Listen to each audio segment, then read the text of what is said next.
10 trucs pour recruter. Le marché du travail a beaucoup changé depuis les confinements. Les gens remettent en cause ce qu'ils veulent faire, comment ils veulent passer leur temps et ce qu'ils attendent des chefs d'entreprise pour lesquels ils travaillent. Depuis plusieurs mois, mes échanges avec les dirigeants que j'accompagne portent sur la meilleure façon d'attirer, d'embaucher et de retenir des gens formidables. Ces échanges m'ont permis de retenir 10 points qui semblent incontournables aujourd'hui. Premièrement, soyez professionnel, juste et cohérent. Évitez l'arbitraire dans votre comportement. Ne perdez jamais votre sang-froid et ne le tolérez pas de la part de vos collaborateurs. Évaluez avec objectivité les conditions d'emploi dans votre entreprise. Est-ce un endroit agréable pour travailler? Comment les gens se sentent-ils traités? Comment les gens sont-ils payés? Deuxièmement, soyez compétitif en matière de rémunération, mais dans la fourchette des salaires annoncés pour le poste. Quand vous rencontrez la bonne personne, sécurisez-la par un salaire approprié et, le cas échéant, une prime de signature. C'est un moyen de la valoriser dès le départ. Gardez à l'esprit que la bonne personne est un investissement, pas un coût. Traitez-la en conséquence. Troisièmement, prenez soin de votre équipe existante.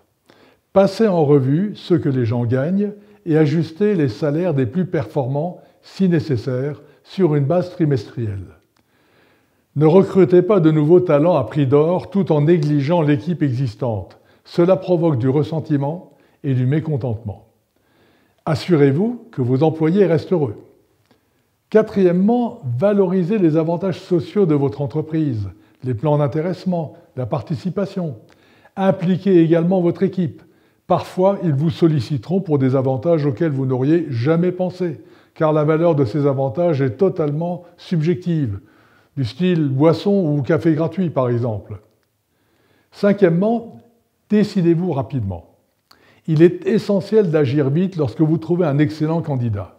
Faites-lui une offre sur le champ, si possible, ou rédigez un bref courriel et envoyez-le lui le soir même en demandant confirmation. N'oubliez pas que s'il y a des gens formidables, ils sont en nombre réduit et donc fortement sollicités. Sixièmement, tenez-vous au courant des autres offres sur le marché. Soyez informés de ce que payent les autres entreprises et les avantages qu'elles proposent afin de pouvoir comparer. Septièmement, incitez votre équipe à vous aider à trouver des personnes de qualité qui correspondent à la culture de votre entreprise. Une incitation financière après un certain temps de présence est un outil de recrutement efficace. Huitièmement, soyez actifs en ligne. Publiez vos recherches sur les réseaux sociaux et faites-les relayer par vos collaborateurs. Neuvièmement, tirez parti du bouche à oreille. Oui, cela fonctionne encore, bien même. Informez tous vos contacts de vos recherches, il y a toutes les chances qu'ils les relayent. Dixièmement, analysez le coût pour votre entreprise de la non-embauche de la personne dont vous avez besoin. Cela vous motivera à conduire une action rapide. Le monde a changé.